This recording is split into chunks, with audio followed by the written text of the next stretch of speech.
నేను ఇప్పుడు దాకా నిర్ణయించుకోలే.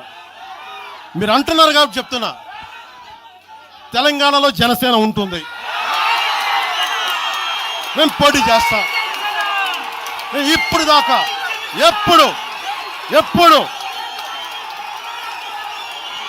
అవసరమైతే తెలంగాణలో తిరుగుతాం, నేనే తిరుగుతా, మేమే తిరుగుతాం. ప్రతి సమస్య మీద మాట్లాడతాం, ప్రతి అన్యాయాన్ని ఎదుర్కొంటాం.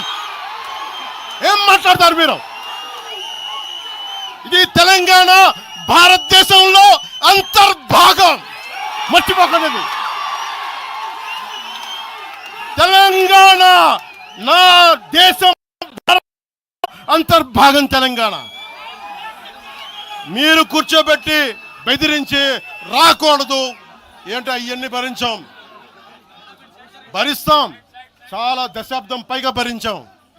దీనికి చర్మాంకం పలుకుతాం మేము.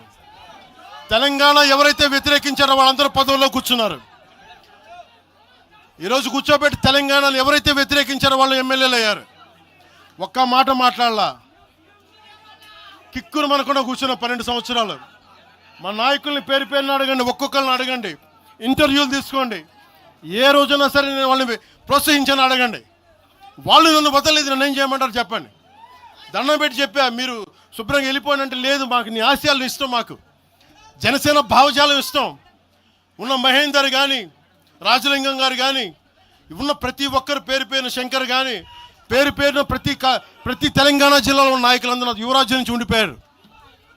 వాళ్ళు పోలే. నేను చెప్పా, మీరు మిగతా పార్టీస్కి పోండి అంటే పోలా. దాసోజు శ్రవణ్ ఎవరు పట్టుకున్నారు? మీరు ఆ పట్టుకుని దాసోజు శ్రవణ్ కానీ ఈరోజు ఎమ్మెల్సీగా ఉన్నారంటే, ఆ రోజు మీరు కూర్చోబెట్టి మాట్లాడుతూ ఉన్నారు. ఆ రోజున ఈరోజు కాంగ్రెస్ నాయకులు ఎవరో మాట్లాడుతూ ఉన్నారు, నువ్వేమి ఎలా వస్తావు చూస్తామని. ఇలాంటి ప్రగల్భాలే వైఎస్ రాజశేఖర రెడ్డి గారు ముఖ్యమంత్రిగా ఉన్నప్పుడు కాంగ్రెస్ యువజన కాంగ్రెస్ వాళ్ళు ఇలాగే మాట్లాడారు.